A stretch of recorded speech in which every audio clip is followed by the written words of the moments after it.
வணக்கம்.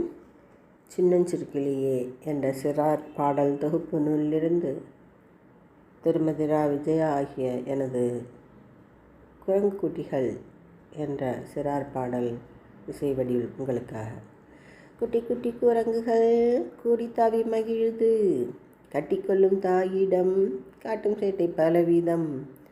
மரத்தை விட்டு மரத்துக்கு மந்தி கூட்டம் தாவிடும். குரங்கை பார்த்த குழந்தைக்கு கும்மாளந்தான் கூவிடும். வாழைப்பழத்தை காட்டினால் வந்து பிடுங்கி சென்றிடும். ஏழை பணக்காரர்கள் ஏதும் பிரிவு இல்லையே, ஒற்றை கையில் தங்கியே ஊஞ்சல் போல ஆடிடும். சட்டைக்கெல்லாம் ஓடிடும், சத்தம் போட்டு பேசிடும். சிறிய குரங்கின் தலையிலே திரியும் பேனை எடுத்திடும். அறிவில்லாத குரங்கினம் அன்பில் சிறந்த விலங்கினம். அறிவில்லாத குரங்கினம் அன்பில் சிறந்த விலங்கினம். நன்றி, வணக்கம்.